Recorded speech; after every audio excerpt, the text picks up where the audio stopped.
locking on. I know!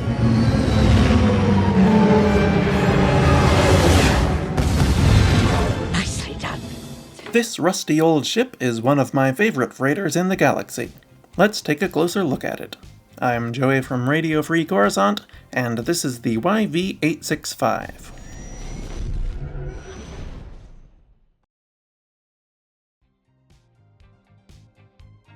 Design.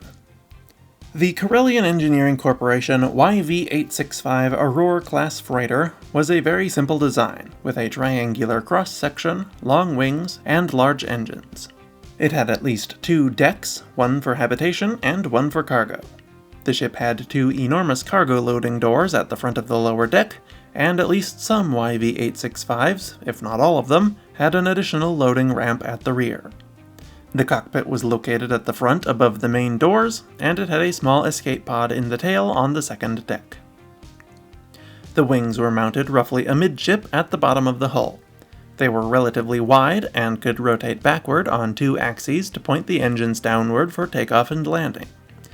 The YV-865 was a fairly old and primitive vessel, so its repulsor lifts may not have been as powerful as on other similar vessels. The engines in question had an octagonal cross-section with a set of 8 landing pads at the rear surrounding the exhaust that would splay out for the ship to rest on when landed. It also had an additional pair of forward landing gear beneath the main hull to support that. There were also a few variants of the YV-865. The Mining Guild operated YV-865s that were largely identical to the base model, but had slightly different tips on the engines.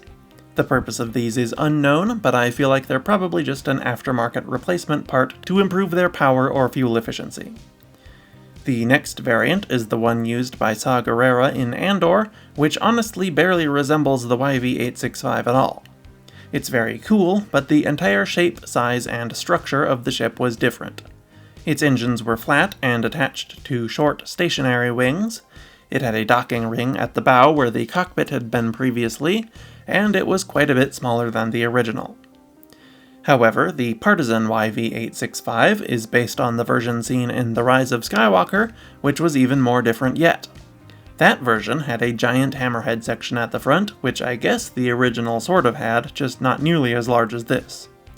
I like to think that one or both of the live-action YV-865s are the YV-969 instead, which was a replacement for the 865 meant to redeem the YV series after its reputation was tarnished by the 865's connection to the Zygerian slave empire. The 969 doesn't have an official appearance yet, so I personally like to think that it looks like these.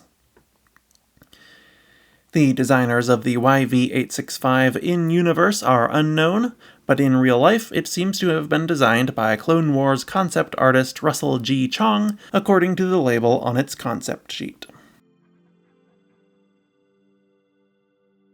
Specifications. The YV-865 measured 52.3 meters long by 42.3 meters wide and 16.4 meters tall.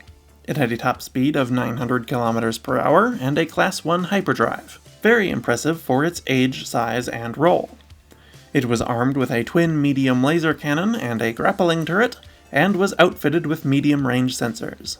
The ship required a crew of 10, a pilot, co-pilot, engineer, comms and sensor operator, 2 loadmasters, and 4 gunners. It could also be flown by as few as just 1 pilot if necessary.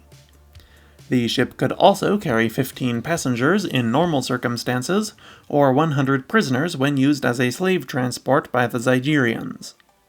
Its cargo capacity was unknown, but I would guess it could carry around 100 to 200 tons of cargo with no passengers aboard. It also carried 2 months of consumables. The ship was fairly expensive at a price of 240,000 credits new, but given its age, I would imagine you could probably find it for far less on the second-hand market, perhaps even as low as 75 to 100,000. The stats for the live-action interpretations are probably about the same, but the Partisan YV-865 measured roughly 40 meters long by 28 meters wide and 13 meters tall, based on the assumption that its bow airlock is the usual size of 3 to 4 meters in diameter. The Battle of Exegol YV-865 would then have to be around 43 meters long by 28 meters wide and 17 meters tall, since they share the same hull and engines. History. The YV-865 was in service at least as early as 232 BBY, and became popular with both smugglers and legitimate shipping companies alike. By the time of the Clone Wars in 22 BBY, the ship had gained the attention of the Zygerian slave empire, who used a fleet of these transports to abduct and enslave people across the Outer Rim. It remained fairly popular with other users as well, though, with YV-865s being operated by everyone from traveling circuses to the intergalactic banking clan. The Mining Guild also operated slightly altered YV-865s to patrol their territory and haul ore. At some point, possibly during or shortly after the Clone Wars, CEC finally decided to update this antique design.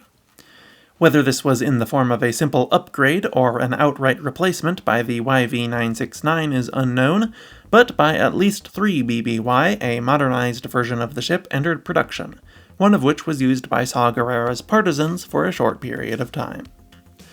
Another iteration of the ship entered the market at some point after that, one of which became part of the Citizens' Fleet participating in the Battle of Exegol in 35 ABY. And that's everything there is to know about the YV-865. Please let me know what you think of this ship and what other ships you'd like to see covered in the future. Also, check out my review of the entire YV series for more ships just like this one. Well, not just like this one, most of them are nothing like it. It's a weird product line. Check it out next. Anyway, thank you for watching, and I will see you next week. RFC, out.